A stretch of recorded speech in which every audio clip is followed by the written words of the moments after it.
Matal, je suis un descendant de Elhadj Matal, je ne vous mentionnerai jamais là où Elhadj Matal est tombé dans les guerres. Pourtant, la guerre, c'est comme à la guerre. Elle est aussi grave pour celui qui combat et aussi grave pour les combattants. Elhadj Matal a eu à remporter beaucoup. Quand beaucoup est beaucoup, quand le bien est beaucoup, on dit c'est bon. Quand le mauvais est beaucoup, on dit que c'est mauvais. Raison pour laquelle on dit Elhadj Matal, il est immense. C'est un érudit qui est accompagné de Dieu. Il avait une force surnaturelle que lui-même il ne pouvait pas savoir d'où venait cette force. Elhadj Matal ne parlait pas fort. S'il a envie d'appeler quelqu'un qui se doit à Bisikrima, il suffit de dire Makidaf Arido. Automatiquement, j'entendrai et je viendrai. Ça, c'est la force d'Elhadj Matal.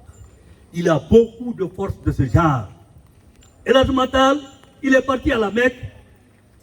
On l'a laissé dans une maison où n'importe quel étranger qui venait, dès qu'il rentre dans cette maison pour dormir, le lendemain matin, c'est le cadavre qui sortait. Et tous les Arabes sont venus autour de la maison. Ils ont attendu de voir le corps d'Elhadj Matal sortir. Et quand ils sont venus, le premier qui est rentré, il a entendu le chapelet 4. Il a dit arabe, ça veut dire quoi? Lui, il est là encore, il vit. Donnez-lui à manger. On applaudit. Merci. Et là, bravo, merci beaucoup. On applaudit.